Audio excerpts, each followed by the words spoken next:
Yeah, I agree. you can't expect somebody to be with you forever, only with you. And there's weeks that go by. I've talked to married people, and they're like, yeah, I always had a thing in my marriage. Listen, if 3 weeks go by and we don't have sex with each other, just know that there's cheating going on. I'm Yeah. telling you, Not please. like we had this conversation. Listen, if this length of time goes by where we're not having sex, just know I'm already like, this is what I'm already telling you, and this is what I'm doing. Wow. So there's boundaries. Just make sure that I'm getting knocked down. If 3 weeks go by and a man's not knocking you down there, and nobody has any medical issues, then you're giving me the green light No, to go never do give what me I'm. green And light I'm to do anything. that. But that was our contract. No. That was our The day contract. you took the three vows, weeks is a the very green light was long. gone. The day you took the vows, the green light was gone. Your So green you're light was going 3-4 weeks without having sex with your partner, I mean, Wait, without any medical issues or no like real issues on reason why you're not having sex with each other. it's not ideal, but that also ain't the green light. Yeah. I And mean, it for me, it was. For me, it was. I'm not going because there's no reason for it. There really is no reason unless you have a medical issue. You're It could be a reason depressed, for it though. There's always a reason for it, right? So especially if you have been doing it, right? There's something right. changed, right? Maybe you're not looking as hot as you used to look. Maybe you don't do the things you used to do, right? So there could be some Mhm. reason for it. You might just need to figure that out, but it ain't the green light. That's what it's not. Right. right? That's what it wasn't for you. I'm just speaking for myself. What I'm Right. saying is, if it wasn't Did you say that any, on your wedding day? Did you say that when you were giving out your vows? You say, it was a if you don't conversation act right for three beforehand. weeks, It was a conversation beforehand. Yeah, it was Oh, a so okay. that was conversation. a serious conversation that you Yeah, had? no, it was a real conversation. There's really no unless you're sick, you're ill, you're depressed, or there's some real reason. What other reason would there be? Well, Now, if that's you're the thing. In Corey's situation, he's saying, I'm no longer attracted to you. Yeah. Right? I'm no longer attracted to you. You're not looking as hot as you used to. And so I'm Possibility. physically not attracted to you. That's a real concern. Like if you're no longer physically attracted to me and I'm a slob and I got an odor and there's some other things going on. So you're no longer attracted to me. That's also a conversation that needs to be had. But there shouldn't be like this 3 week, 4 week, a month gap to where you guys are not intimate with each other without any medical or real reason.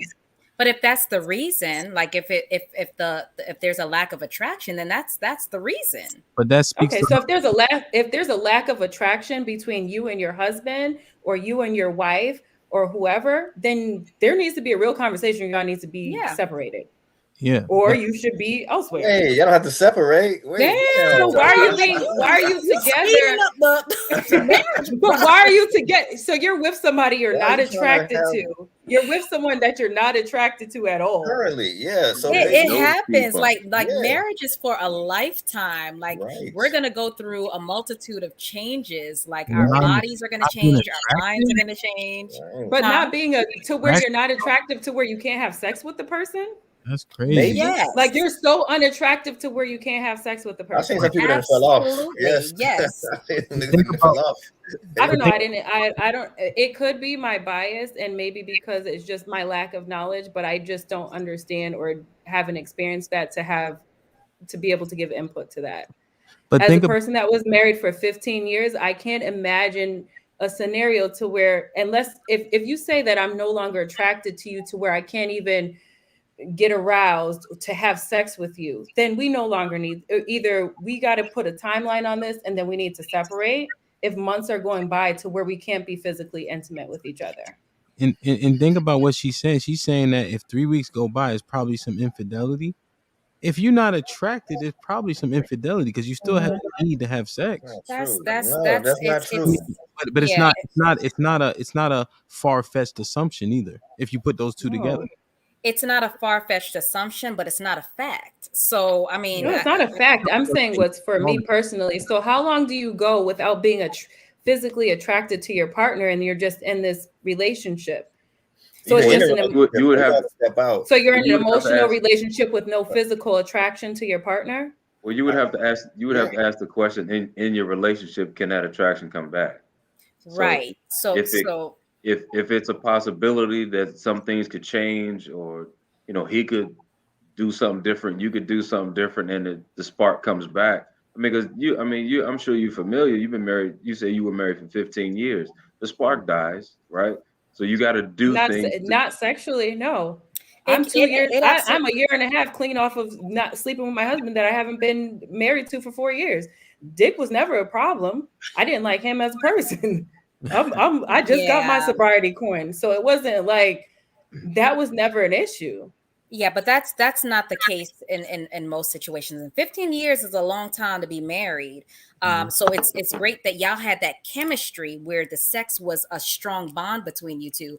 But in a lot of cases, marriages kind of go awry and the sex goes down too. That's a fact. Like the frequency of sex decreases with marriage over time. So that's almost to be expected. So I've been married myself and I've gone long periods of time in my marriage without sex because of issues that were happening, So, I mean, that didn't mean that I was ready to exit the marriage. We were still trying to work things through, but we weren't at a place where we were comfortable with having sex with each other. And I think that's okay. I don't think that means that we had to get divorced in that instance or in that moment. Yeah, y'all. I think that's not maybe my examples of marriage unless people are not being truthful, but like, not to share anybody else's business, but like I have a sister that's been married 20 plus years, and I like sex was never like we talk openly, and I don't think that sex was ever